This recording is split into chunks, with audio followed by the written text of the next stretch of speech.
পৃথিবীর বুকে এমন এক ফিতনা বা বিপর্যয় আসবে যার ভয়াবহতা বর্ণনা করতে গিয়ে পৃথিবীর সমস্ত নবী ও রাসূলগণ তাদের উম্মতকে সতর্ক করেছেন। দাজ্জাল বের হওয়ার লক্ষণগুলো কি? কেন সে পূর্ব দিক থেকে আসবে? তার শারীরিক গঠন আসলে কেমন হবে যা দেখে আমরা তাকে চিনতে পারব?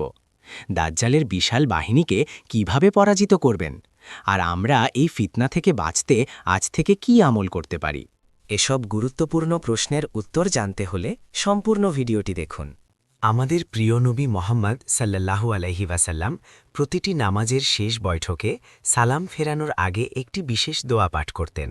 তিনি বলতেন, আল্লাহুম্মা ইন্নি আউযুবিকা মিন আযাবি জাহান্নাম ওয়া মিন আযাবিল কবরি ওয়া মিন ফিতনাতিল মাহইয়া ওয়াল মামাতি ওয়া মিন শাররি ফিতনাতিল মাসিহিদ দাজ্জাল। অর্থাৎ, হে আল্লাহ, আমি আপনার কাছে আশ্রয় চাই জাহান্নামের আযাব থেকে, কবরের আযাব থেকে, জীবন ও মৃত্যুর ফিতনা থেকে এবং দাজ্জালের ভয়াবহ ফিতনা থেকে। যার আগমনের আশঙ্কায় সৃষ্টির শ্রেষ্ঠ মানব প্রতিদিন আল্লাহর কাছে আশ্রয় চাইতেন, সেই দাজ্জাল আসলে কে? সে কি কোনো মানুষ নাকি কোনো অশুভ শক্তি? সে কি এখন কোথাও বন্দী আছে নাকি আমাদের মাঝেই ঘুরে বেড়াচ্ছে? আজকের এই ভিডিওটি অন্য 10টি রহস্যময় গল্পের মতো নয়। দাজ্জালকে নিয়ে ইন্টারনেটে বা সোশ্যাল মিডিয়ায় হাজারো গুজব, বানোয়াট গল্প আর কাল্পনিক থিওরি ছড়িয়ে আছে। কিন্তু আজকের এই বিশেষ পর্বে আমরা কোনো কল্পনাপ্রসূত গল্পের আশ্রয় নেব না। আমাদের প্রতিটি তথ্য হবে ইনশা আল্লাহ পবিত্র কোরআন ও সহিহ হাদিসের শক্ত দলিলে সমৃদ্ধ। আমরা জানব সেই রোমহর্ষক সত্য ঘটনা যা আজ থেকে 1400 বছর আগে একজন সাহাবী নিজ চোখে দেখেছিলেন। এই আলোচনা আপনার ঈমানকে যেমন মজবুত করবে, তেমনি আপনাকে আসন্ন ফিতনা সম্পর্কে সচেতন করে তুলবে। ঘটনাটি হিজরি 9 সালের। তামিম আদ-দারিরা নামক এক ব্যক্তি, যিনি আগে খ্রিস্টান ছিলেন এবং পরে ইসলাম গ্রহণ করেন, তিনি রাসূল সাল্লাল্লাহু আলাইহি ওয়াসাল্লামের দরবারে এসে একটি অবিশ্বাস্য অভিজ্ঞতার কথা বর্ণনা করেন। তিনি এবং তার গোত্রের 30 জন লোক একটি বড় জাহাজে করে সমুদ্র যাত্রায় বেরিয়েছিলেন। হঠাৎ মাঝ সমুদ্রে তারা এক ভয়াবহ ঝড়ের কবলে পড়েন। উত্তাল ঢেউ আর বাতাসের তোড়ে জাহাজটি দিক হারিয়ে ফেলে। এভাবে দীর্ঘ 1 মাস তারা সমুদ্রের বুকে দিশাহারা হয়ে ভাসতে থাকেন। ঠিক যখন তারা বাঁচার আশা প্রায় ছেড়ে দিয়েছেন, তখন সূর্যাস্তের সময় তারা দিগন্তে একটি দ্বীপের দেখা পান। তারা ছোট নৌকায় করে সেই দ্বীপে নামলেন, কিন্তু দ্বীপে পা রাখতেই তারা এক অদ্ভুত প্রাণীর সম্মুখীন হলেন। সেই প্রাণীটির সারা শরীর এত ঘন লোমে ঢাকা ছিল যে তার মুখ কোনটি আর পিঠ কোনটি তা বোঝার উপায় ছিল না। সাহাবীরা ভয়ে আঁতকে উঠে জিজ্ঞেস করলেন, তোমার ওপর ধ্বংস নেমে আসুক, কে তুমি? প্রাণীটি উত্তর দিল, আমি হলাম জাসাসা। সাহাবীরা অবাক হয়ে জিজ্ঞেস করলেন, জাসাসা মানে কি? প্রাণীটি তাদের প্রশ্নের উত্তর না দিয়ে একটি গির্জার মনাস্টিরির দিকে ইশারা করে বলল, হে লোকসকল, ওই গির্জার ভেতরে এক ব্যক্তি তোমাদের অপেক্ষায় আছে। সে তোমাদের খবর জানার জন্য খুব উৎক্ষেপ। তামিম দারিরান বলেন, আমরা ভয় পাচ্ছিলাম যে প্রাণীটি কোনো শয়তান কিনা, কিন্তু কৌতূহলবশত আমরা সেই গির্জার ভেতর ঢুকলাম। সেখানে গিয়ে আমরা যা দেখলাম তা আমাদের রক্ত হিম করে দিল। আমরা দেখলাম এক বিশাল দেহী মানুষ, এমন মানুষ আমরা এর আগে কখনো দেখিনি। তার হাত দুটি ঘাড়ের সাথে এবং হাঁটু থেকে গোড়ালি পর্যন্ত লোহার শিকল দিয়ে শক্তভাবে বাঁধা। সে আমাদের দেখে জিজ্ঞেস করল, তোমরা কারা? আমরা আমাদের পরিচয় দিলাম। তখন সে একে একে 3টি প্রশ্ন করল, যা অত্যন্ত তাৎপর্যপূর্ণ। 1. সে জিজ্ঞেস করল, বাইসান এলাকার খেজুর বাগানে কি এখনও ফল ধরে? আমরা বললাম, হ্যাঁ, ধরে। সে বলল, শীঘ্রই সেখানে ফল ধরা বন্ধ হয়ে যাবে। 2. সে জিজ্ঞেস করল, টাইবেরিয়াস সাগরে কি এখনও পানি আছে? আমরা বললাম, হ্যাঁ, প্রচুর পানি আছে। সে বলল, শীঘ্রই এর পানি শুকিয়ে যাবে। 3. সে জিজ্ঞেস করল, জুগার নামক ঝর্ণায় কি পানি আছে এবং মানুষ কি তা দিয়ে চাষাবাদ করে? আমরা বললাম, হ্যাঁ। সবশেষে সে জিজ্ঞেস করল, উম্মি নিরক্ষর নবীর খবর কি? তিনি কি আবির্ভূত হয়েছেন? আমরা বললাম, হ্যাঁ, তিনি মক্কায় আবির্ভূত হয়ে মদিনায় হিজরত করেছেন। সে জিজ্ঞেস করল, আরবরা কি তার সাথে যুদ্ধ করেছে? আমরা বললাম, হ্যাঁ। সে জানতে চাইল, ফলাফল কি হয়েছে? আমরা জানালাম, তিনি পার্শ্ববর্তী আরবদের ওপর বিজয় লাভ করেছেন এবং তারা তার আনুগত্য স্বীকার করেছে। তখন সেই শিকলবন্দী লোকটি বলল, তার আনুগত্য করাই তাদের জন্য কল্যাণকর হবে। এবার আমি আমার পরিচয় দিচ্ছি। আমি হলাম মাসিহ দাজ্জাল। শীঘ্রই আমাকে বের হওয়ার অনুমতি দেওয়া হবে। আমি বের হয়ে ৪০ দিনের মধ্যে পৃথিবীর সমস্ত জনপদ ভ্রমণ করব। তবে মক্কা ও মদিনায় আমি প্রবেশ করতে পারব না। তামিমদারীরা যখন এই ঘটনা রাসূল সাল্লাল্লাহু আলাইহি ওয়াসাল্লামকে শোনালেন, তখন আল্লাহর রাসূল অত্যন্ত আনন্দিত হলেন, কারণ তামিমদারী যা দেখেছিলেন তা রাসূল সাল্লাল্লাহু আলাইহি দেওয়া বর্ণনার সাথে হুবহু মিলে যাচ্ছিল। তিনি সাহাবীদের ডেকে মিম্বরে দাঁড়িয়ে পড়লেন। তামিমদারী আমাকে যা বলেছে তা আমাকে আনন্দিত করেছে। শোনো, সে দাজ্জাল আছে সিরিয়া বা ইয়েমেন সাগরে, না, বরং সে আছে পূর্ব দিকে। সে আছে পূর্ব দিকে। সহি মুসলিম হাদিস নং 2942। প্রিয় দর্শক, তামিমদারীর দেখা সেই দ্বীপটি কোথায় ছিল তা নিয়ে আলেমদের মধ্যে ভিন্ন ভিন্ন মত রয়েছে। কেউ বলেন এটি ভারত মহাসাগরে, কেউ বলেন প্রশান্ত মহাসাগরে। তবে ভৌগোলিক অবস্থান বড় কথা নয়। বড় কথা হল, দাজ্জাল একটি নির্দিষ্ট স্থানে শিকলবন্দী অবস্থায় আল্লাহর আদেশের অপেক্ষা করছে। কিন্তু তার বের হওয়ার লক্ষণগুলো কি? কেন সে পূর্ব দিক থেকে আসবে? তার শারীরিক গঠন আসলে কেমন হবে, যা দেখে আমরা তাকে চিনতে পারব? আমরা এসব গুরুত্বপূর্ণ প্রশ্নের উত্তর জানব এবার। তামিমদারী এর সেই রোমহর্ষক ঘটনা শোনার পর সাহাদীদের মনে এবং আমাদের মনে একটি প্রশ্ন জাগে, দাজ্জাল আসলে ঠিক কোন দিক থেকে আত্মপ্রকাশ করবে? সে কি আজই বের হবে, নাকি পৃথিবী যখন চরম বিশৃঙ্খলার তুঙ্গে থাকবে তখন সে তার শিকল ছিঁড়ে বেরিয়ে আসবে? রাসূলুল্লাহ সাল্লাল্লাহু আলাইহি ওয়াসাল্লাম আমাদের শুধু দাজ্জাল সম্পর্কে সতর্কই করেননি, বরং তিনি তার মানচিত্র আমাদের সামনে এঁকে দিয়েছেন, যাতে করে একজন মুমিন তাকে দেখামাত্রই চিনে ফেলতে পারে। সহিহ হাদিসের বর্ণনা অনুযায়ী দাজ্জালের আবির্ভাব হবে পৃথিবীর পূর্ব দিক থেকে। রাসূলুল্লাহ সাল্লাল্লাহু আলাইহি ওয়াসাল্লাম দাজ্জাল বের হবে খুরাসান নামক এক এলাকা থেকে। বর্তমান সময়ের ভৌগোলিক মানচিত্রে খুরাসান বলতে ইরান, আফগানিস্তান এবং তুর্কমেনিস্তানের কিছু অংশকে বোঝানো হয়। বিশেষ করে সহি মুসলিমের একটি হাদিসে এসেছে, দাজ্জাল যখন বের হবে তখন পারস্যের বর্তমান ইরান ইস্ফাহান নামক শহর থেকে ৭০,০০০ ইয়াহুদি তাকে অনুসরণ করবে। তাদের মাথায় থাকবে বিশেষ এক ধরনের চাদর বা শিরস্ত্রাণ, তাইলসান। সে প্রথমে আত্মপ্রকাশ করবে একজন সাধারণ নেতা বা সংস্কারক হিসেবে। এরপর সে দাবি করবে সে একজন নবী, এবং পরিশেষে সে নিজেকে খোদা বা ঈশ্বর হিসেবে দাবি করে বসবে, নাউজুবিল্লাহ। তার এই ভয়ঙ্কর যাত্রার শুরুটা হবে সাধারণ, কিন্তু শেষটা হবে পৃথিবীর ইতিহাসের সবচেয়ে বড় ফিতনা। দাজ্জাল কোনো অদৃশ্য শক্তি নয়, সে হবে একজন রক্ত মাংসের মানুষ। তবে তার শারীরিক গঠন হবে অত্যন্ত অস্বাভাবিক এবং কদর্য। সহিহ বুখারী ও মুসলিমের একাধিক হাদিস থেকে আমরা দাজ্জালের একটি পূর্ণাঙ্গ স্কেচ পাই। সে হবে অত্যন্ত স্থূলকায় বা মোটা এবং শক্তিশালী গড়নের। তার গায়ের রং হবে লালচে সাদা। তার চুল হবে অত্যন্ত কোঁকড়ানো এবং ঘন, জট পাকানো চুলের মতো, যা দেখতে অনেকটা গাছের ডালপালার মতো মনে হতে পারে। তার ঘাড় হবে চওড়া এবং সে কিছুটা কুঁজো হয়ে হাঁটবে। সবচেয়ে বড় এবং প্রধান আলামত হল তার চোখ। রাসূল সাল্লাল্লাহু আলাইহি ওয়াসাল্লাম বলেছেন, দাজ্জাল হবে একচোখা বা টেরা। তার ডান চোখটি হবে অন্ধ বা ত্রুটিযুক্ত। সেই চোখটি দেখতে হবে একটি ভেসে থাকা আঙুরের মতো, জারিফুন তুফিয়া। তার বাম চোখেও ত্রুটি থাকবে এবং তাতে একটি মাংসপিণ্ড ঝুলে থাকতে পারে। রাসূল সাল্লাল্লাহু আলাইহি ওয়াসাল্লাম একটি অত্যন্ত গুরুত্বপূর্ণ কথা বলেছেন, যা আমাদের মনে গেঁথে নিতে হবে। তিনি বলেছেন, জেনে রেখো, দাজ্জাল হবে একচোখা, কিন্তু তোমাদের রব আল্লাহ একচোখা নন। এই একটি কথা দিয়ে আল্লাহ এবং দাজ্জালের মধ্যে পার্থক্যের চূড়ান্ত সীমারেখা টেনে দেওয়া হয়েছে। দাজ্জালকে চেনার জন্য মুমিনদের জন্য আল্লাহ এক বিশেষ কুদরতি নিদর্শন রাখবেন। দাজ্জালের দুই চোখের মাঝখানে অর্থাৎ কপালে স্পষ্টভাবে লেখা থাকবে কাফির, কাফ, ফা, র। এখন প্রশ্ন জাগতে পারে, সবাই কি এই লেখাটি পড়তে পারবে? হাদিসে এসেছে, দাজ্জালের কপালে লেখা এই শব্দটি কেবল একজন ঈমানদার ব্যক্তিই পড়তে পারবে, সে শিক্ষিত হোক কিংবা অশিক্ষিত। কিন্তু একজন কাফির বা মুনাফিক ব্যক্তি সেই লেখাটি চোখের সামনে থাকলেও দেখতে পাবে না।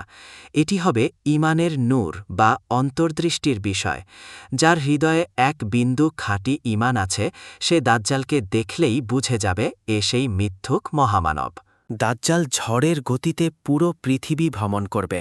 এমন কোনো জনপদ থাকবে না যেখানে তার পা পড়বে না। কিন্তু দুটি পবিত্র শহর তার জন্য নিষিদ্ধ থাকবে, মক্কা এবং মদিনা।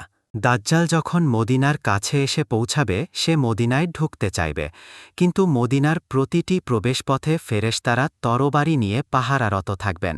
সে মদিনার বাইরে জুরুফ নামক একটি জায়গায় আস্তানা গাড়বে। তখন মদিনায় ৩টি প্রচণ্ড ভূমিকম্প হবে। এই কম্পনের ফলে মদিনার ভেতরে লুকিয়ে থাকা সমস্ত মুনাফিক এবং কাফিরেরা ভয়ে শহর ছেড়ে দাজ্জালের কাছে পালিয়ে যাবে। রাসূল সাল্লাল্লাহু আলাইহি ওয়াসাল্লাম বা মুক্তির দিন বলেছেন, কারণ মদিনা তখন সমস্ত অপবিত্র মানুষ থেকে মুক্ত হয়ে যাবে। দাজ্জালের শারীরিক গঠন কুরুৎসিত হলেও তার কাছে থাকবে জাদুকরী ক্ষমতা। মানুষের ঈমান কেড়ে নেওয়ার জন্য সে নানা অলৌকিক ঘটনা ঘটাবে। কিন্তু সেই অলৌকিকতাগুলো আসলে কি? সে কি সত্যিই মৃতকে জীবিত করতে পারবে, নাকি আমাদের চোখের সামনে কোনো ধাঁধা তৈরি করবে? দাজ্জালের এই জাদুকরী প্রতারণা এবং তার সাথে থাকা জান্নাত ও জাহান্নামের আসল রহস্য নিয়ে আমরা কথা বলবো এবার। আমরা দাজ্জালের শারীরিক গঠন এবং তার উৎপত্তিস্থল সম্পর্কে জেনেছি। কিন্তু দাজ্জালের সবচেয়ে ভয়ঙ্কর দিক তার চেহারা নয়, বরং তার সাথে থাকা মায়াবী ক্ষমতা। কল্পনা করুন এমন এক সময়ের কথা যখন পৃথিবী জুড়ে নেমে আসবে চরম দুর্ভিক্ষ। আকাশে বৃষ্টি নেই, জমিনে ফসল নেই, মানুষ এক ফোঁটা পানির জন্য হাহাকার করছে। ঠিক সেই মুহূর্তে এক ব্যক্তির আবির্ভাব হবে, যার এক হাতের ইশারায় আকাশ থেকে বৃষ্টি নামবে এবং অন্য হাতের ইশারায় মাটি থেকে সোনার ভাণ্ডার বেরিয়ে আসবে। মানুষ ক্ষুধার জ্বালায় অস্থির হয়ে তার পায়ে লুটিয়ে পড়বে। আর এটাই হবে দাজ্জালের সবচেয়ে বড় মরণ ফাঁদ। এটি কোনো জাদু নয়, বরং এটি হবে মুমিনদের জন্য আল্লাহর পক্ষ থেকে এক চূড়ান্ত পরীক্ষা। সহিহ মুসলিমের একটি দীর্ঘ হাদিসে এসেছে, রাসূলুল্লাহ সাল্লাল্লাহু আলাইহি ওয়াসাল্লাম বলেছেন, দাজ্জালের সাথে একটি জান্নাত এবং একটি জাহান্নাম থাকবে। তার জান্নাতটি দেখতে অত্যন্ত মনোরম, শীতল আর সুন্দর, আর তার জাহান্নামটি হবে আগুনের কুণ্ডলীর মতো ভয়াবহ। কিন্তু রাসূল সাল্লাল্লাহু আলাইহি ওয়াসাল্লাম এক মহা বিস্ময়কর সত্য জানিয়ে দিয়েছেন। তিনি বলেছেন, দাজ্জাল যা নিয়ে আসবে তা আমি জানি। তার সাথে দুটি প্রবাহিত নদী থাকবে। একটি দেখতে ধবধবে সাদা পানি মনে হবে, অন্যটি দাউ দাউ করে চলা আগুন মনে হবে।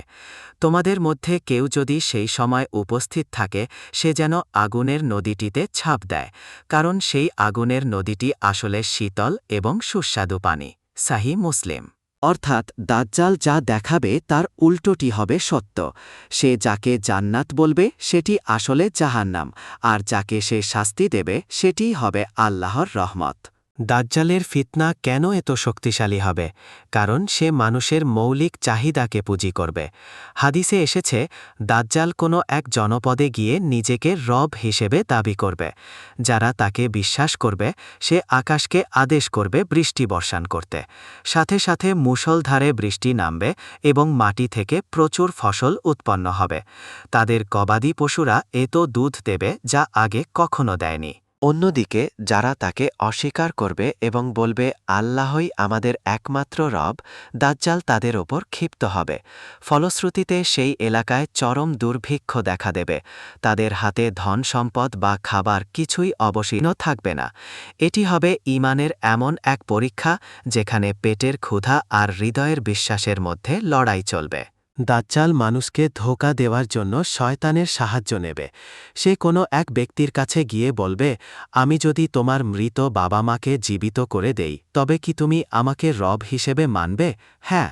তখন শয়তানরা ওই লোকটির বাবা মায়ের রূপ ধারণ করে সামনে এসে দাঁড়াবে এবং বলবে, একে মেনে নাও, এই তোমার রব। নাউজুবিল্লাহ। তবে সেই সময়ও একজন যুবক মুমিন থাকবে যাকে দাজ্জাল কিছুতেই বিভ্রান্ত করতে পারবে না। দাজ্জাল সেই যুবককে হত্যা করে 2 টুকরো করে দেবে এবং আবার জোড়া লাগিয়ে জীবিত করার ভান করবে। এরপর দাজ্জাল তাকে জিজ্ঞেস করবে, এখন কি তুমি আমাকে খোদা মানো? সেই যুবক অকুত ভয় কণ্ঠে জবাব দেবে, এখন তো আমার বিশ্বাস আরও মজবুত হল যে তুই সেই অভিশপ্ত দাজ্জাল যার কথা রাসূল আমাদের বলে গিয়েছিলে।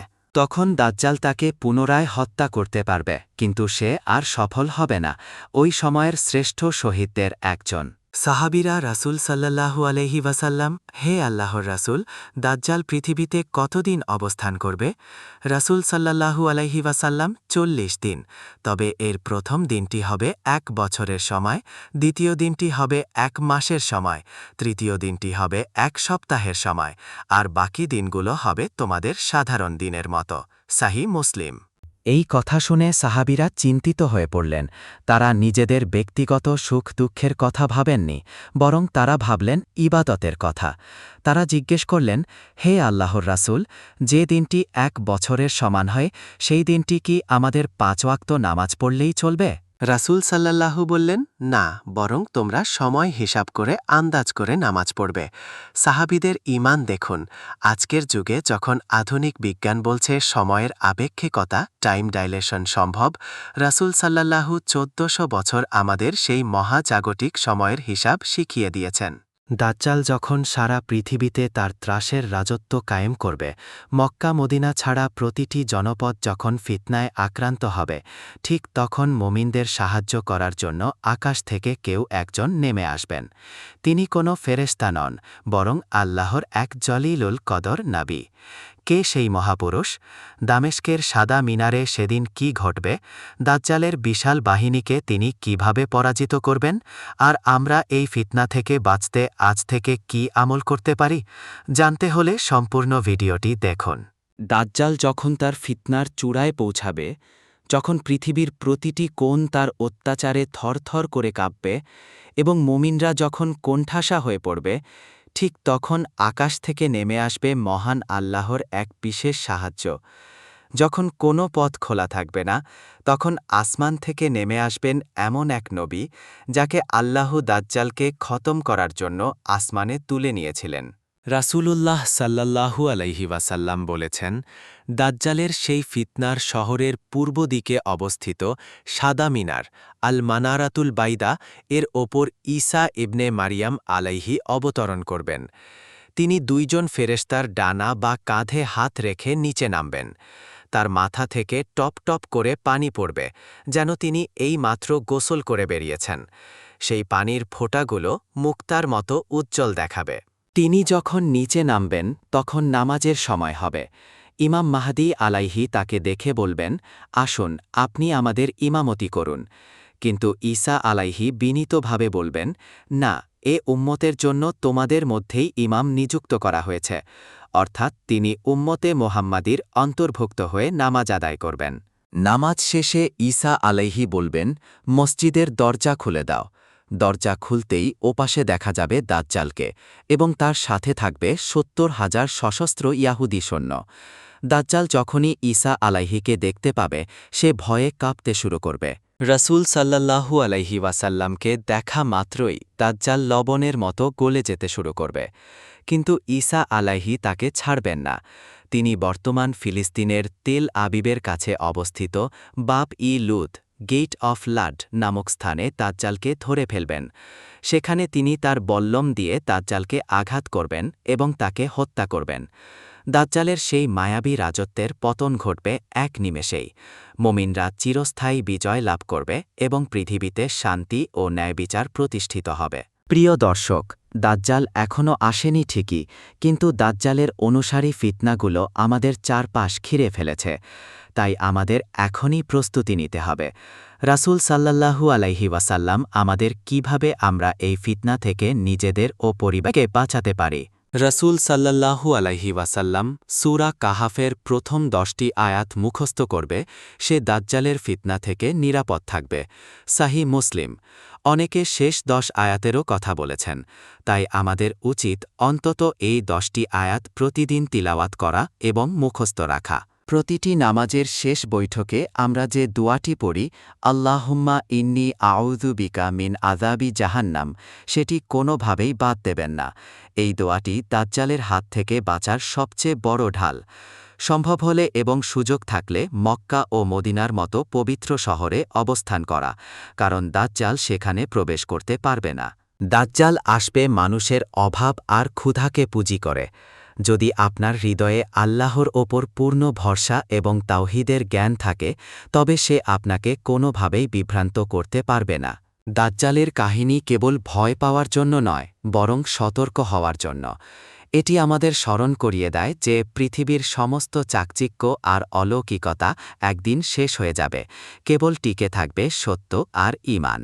আমরা আজকে দাজ্জাল সম্পর্কে যা জানলাম তা যেন কেবল তথ্য হিসেবে আমাদের মাথায় না থাকে, বরং তা যেন আমাদের আমলে পরিবর্তন আনে। এই ভিডিওটি তৈরির উদ্দেশ্য আপনাকে ভয় দেখানো নয়, বরং সহিহ হাদিসের আলোকে আপনাকে সজাগ করা। আমি আপনাকে লাইক বা সাবস্ক্রাইব করতে অনুরোধ করব না, তবে আমি অনুরোধ করব এই ভিডিওটি আপনার আপনজনদের সাথে শেয়ার করুন, কারণ বর্তমান সময়ে দাজ্জাল সম্পর্কে প্রচুর মিথ্যা তথ্য ছড়ানো হচ্ছে। আপনার একটি শেয়ার হয়তো কাউকে বিভ্রান্তি থেকে রক্ষা করতে পারে। হে আল্লাহ, আপনি আমাদের দাজ্জালের ফিতনা থেকে রক্ষা করুন, আমাদের ঈমানকে মৃত্যু পর্যন্ত অটুট রাখুন এবং কিয়ামতের দিন আমাদের হাসর নবীদের সাথে করুন। আমিন। আসসালামু আলাইকুম ওয়া রাহমাতুল্লাহি ওয়া বারাকাতুহু।